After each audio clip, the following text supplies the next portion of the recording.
Hey there, nation. Welcome to the show where we help you to play miniatures wargaming on a budget. It is I, Commander Cheapskate, and we are back with another episode of Hobby Side. And on this video, we are taking a look and showcasing our studio's 3,000 point Bretonnian army for Warhammer Fantasy Battle Report. So as you can see, here's the full 3,000 plus point army that we have for our Bretonnians. This army is known as the Blackstone Crusade, and my little sister, the Kiddo, plays this army. So as you can see, it is fully painted, fully presented for your guys' viewing pleasure, and this army is extremely colorful. If you followed our series, we actually had a series dedicated to the building, painting, and construction of this army. It was called For Honor. It was a limited series that we ran on our channel a while ago, where we actually showed you guys how we painted up this army. If you watch that video series, you pretty much understand the design concept and the look we were kind of going for, the aesthetic we were going for when we actually painted up this army. But for those of you guys who might be new subscribers, new viewers, you haven't seen that yet, check it out. It's in the playlist on my channel. But at the same time, we'll go ahead and take a look at this army so that way you can see exactly what it's made up of and how we went about doing it. So just to tell you guys off the bat, the rules that we use for this army is not the official rules from Games Workshop. Games Workshop never really updated the rules for the Bretonnians. I think the latest rule book came out during the 6th edition of Warhammer Fantasy Battle, I believe. It was the last time they actually had a rule book for those guys. And they didn't update them for the next 2 editions, all the way into 8th edition until it got killed by the end times. They didn't even update them then either. However, there is a project online called the Warhammer Armies Project, and it's actually really cool. It's made by a guy named Elias Matheson is his name, and he actually does this all himself, and he actually wrote rule books for all the armies for 8th edition, and for ones that don't even have rules yet. For example, he wrote rules for armies from Cathay, for Chaos Dwarves, from Amazons, I mean, all kinds of this mystical kingdom of Ind. I mean, he's wrote rules for those guys, Sartosan pirates, Dogs of War, all kinds of stuff. Well, he also wrote a rule set for Bretonnians for 8th edition Warhammer Fantasy Battle. He even also wrote 9th edition rules for Warhammer Fantasy Battle, if you want to actually go to the 9th edition, and army rule books for all of them as well. And they're very beautifully done PDFs, free to download. They look absolutely amazing. And so my gaming group and I decided to use those rules because those rules were really well written. They were really cool, and we really like the game mechanics behind it. And since my gaming group and I, we don't play in tournaments or do anything legit, it's just, you know, at home gaming for the most part, we had no problem using those rules. And so that's what we decided to do. And that's what the rules we used to build this army with comes from. So that's what we used for that one. Now, as you guys are aware, I'm a fan of bright, bold colors for armies. And this army is by far one of the most colorful ones that we have in our inventory in our studio. Another army that we have is the Empire Army. That army is also extremely colorful as well. But I think this army even has that one beat out in the end. The reason why is because if you notice, no 2 knights are painted the same. Every knight has a unique color scheme attached to them in design. So that's one. Every single knight is different. And at the same time, same thing with the commoner units as well. The men at arms have multiple different colored uniforms. Same thing with the bowmen as well. In fact, the only units that actually have any uniformity whatsoever are these units of yeomen here. And the reason why that is the case, we did that, is because you also got to remember that Bretonnians are inspired by medieval armies from Europe and England during the Middle Ages.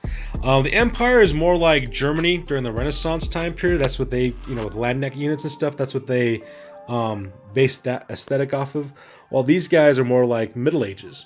And so during the Middle Ages armies, medieval armies back in the day, what would happen is if a lord fought in a war of some sort or battle, what that lord would do is that he would call upon his or her nobles that served underneath them, and of course those nobles had, you know, themselves, as well as any retinues of soldiers they had, men at arms of their own, and they would just kind of cobble them together to make one giant force, and they go to war. And so because of that, the variety of colors in that army would have been, you know, really vibrant, different colors, because, you know, they would have had, you know, the colors of their house or their family, and that's what they would wear to battle. And so that's what it would look like. So for example, you could have this lord here who's yellow and blue, And so the yellow and blue warriors over here, for example, or let's just go with these guys, like these guys here could serve that one lord there, and you know, that kind of thing. And that's the reason why we did that, to make it look like these guys were all from different noble houses, noble families, you know, descendants or siblings of different lords, and that's why they have the color schemes that they do. And since I'm a big fan of bright bold color, it really gave me the chance to really throw out the palette on these guys and make them look really, really vibrant. And that was a lot of fun. This army is also one of the most cobbled together armies that we have in our studio. It's made up of a bunch of different things from different gaming systems. This army, like I said before, was during when I was talking about my For Honor series, this army was an army of opportunity. It was just, I got the miniatures that I could get at the prices that I can get them at the time that I can get them, and that's where it came from. A lot of these miniatures were purchased secondhand, and some of them are just from different gaming systems altogether. So let's go talk about the army real quick. So first of all, we have a Green Knight, special character. We got 3 units of 5 Yeomen, represented by these guys here. We got a unit of 20 Longbowmen with defensive stakes. We got a character riding a Pegasus. We have a unit of 24 Men-at-Arms, a unit of 9 Questing Knights in a Lance formation, a unit of 12 Grail Knights in a Lance formation, a unit of 12 Knights of the Realm in a Lance formation, a unit of 9 Knights Errant in a Lance formation, and a unit of 9 Questing Knights in a Lance formation again. So these guys are made from different miniatures. Like for this guy here, the Green Knight, he's just a normal Bretonnian knight that we painted ethereal green to make it look like he was glowing, make it look like he's a ghost. And how we achieved that effect is what we did is we spray painted the entire miniature white, and then what we did is we glazed it. Now glazing is really simple. You just take whatever color you want and water it down to the consistency of milk, and you just cover the entire miniature in that like a wash. And you just do that, let it dry, apply it again, dry, apply it again, dry, like that over and over and over again. It's a very simple, kind of boring way to paint, but it does the trick. It makes it look like it's ethereal, it makes it look like it's glowing, it makes it look like it's a ghostly looking thing, and so it works out. It just takes a while to do it. Now these 5 Yeoman miniatures are actually from a game called Pike and Shot. It's made by Warlord Games. It is a 30 Years War-esque time period historical miniatures war game that's set during the time period of the 30 Years War in Europe during the Renaissance. I was able to get these guys secondhand at my local gaming store. Some guy had them and he didn't want them anymore. I was able to get them for I got all 15 for $5, so really can't complain. I mean, he was just trying to get rid of them. In fact, he was going to throw them away if I didn't buy them off him, so that part was kind of nice. We got the Xeno20 Bowman. These guys are made up of Imperial crossbowmen from the game Battle Masters, some longbowmen from the game Lionheart by Milton Bradley, and 2 Little John and Friar Tuck characters from the 4th edition of Warhammer Fantasy Battle. These defensive stakes are actually made out of cork, mounted on cardboard as you can see here, and added with flock. And the spikes are actually just toothpicks. They've been driven in at a diagonal and painted to look like defensive stakes. The Brittonia Lord on Pegasus is actually a Pegasus Knight from Warhammer Fantasy Battle 8th edition. So we just painted this guy to make him look like he's super impressive. So that's where he comes from. These Men-at-Arms are a combination of miniatures from a game called Lionheart. It was like a chess game that was made by Milton Bradley. And the command group is from Pike and Shot as well. And the pikes that they're carrying are homemade. They're made with floral wire, topped with halberdier points and blade points and things that I've just kind of converted. And that's what makes these guys. Now these guys have an interesting paint job. As you can see, they're painting in blocks of 3 or 4 uniformed, but different colors to represent these guys serve different lords and were put together to make one unit of Men-at-Arms.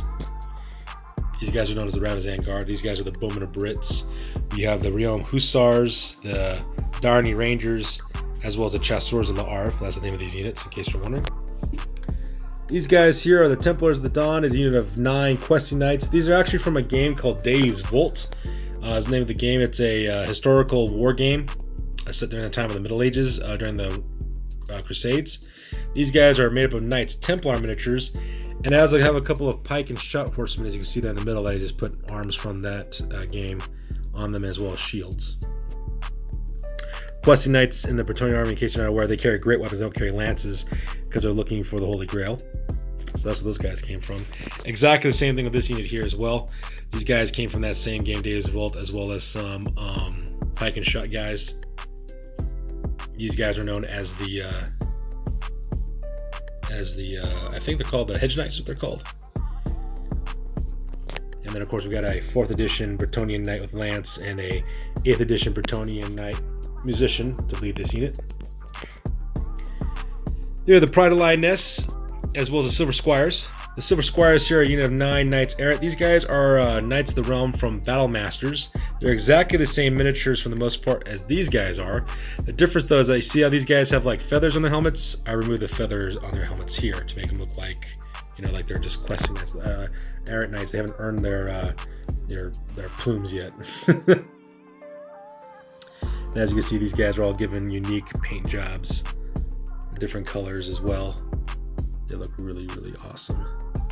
Got some 4th edition Bretonnian Knights leading that unit. This is the Pride of Lioness. It's a unit of 12 questing, not questing Knights, Knights of the Realm. These guys also came from the game Battle Masters. The Knights of the Realm from Battle Masters. I have an 8th edition Bretonnian Paladin, as well as a Battle Center Bearer as well from the army. This guy is actually from an Empire army. He's actually the Beast Wizard that rode a Griffin. I was able to get that guy just by himself for a couple of bucks, and I put him on a spare horse that I had from Battle Masters. Made it look like he was riding a spectral horse. Painted that up with the blue glazing the same way we did the Green Knight. So that one came out pretty nice. And then of course we got the Peste de Resistance, which is our Blackstone Legion, which is our unit of Grill Knights. We got our Brittonia Lord, followed by a Falconer, which is one of our wizards. And these Grill Knights were a lot of fun to paint. They were a blast. They're all armed with bucklers because they don't fear anything. They look absolutely cool. These were a lot of fun to paint with the different paint jobs. Like this one's black and green, this one's blue and yellow, this one's white, this one is black and green, pink and white, purple and yellow. I mean, they all have different overall color schemes, and they just looked really, really, really, really, really cool when we were painting them up. They were a lot of fun to put together.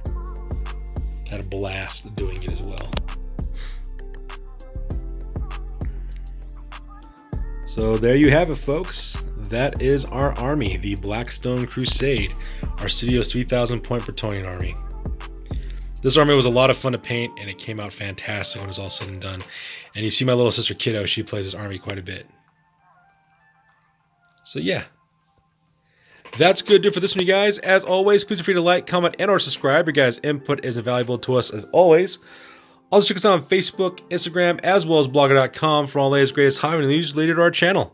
That's good to do for this one, you guys. I'll catch you guys in the next one. Peace out and stay classy.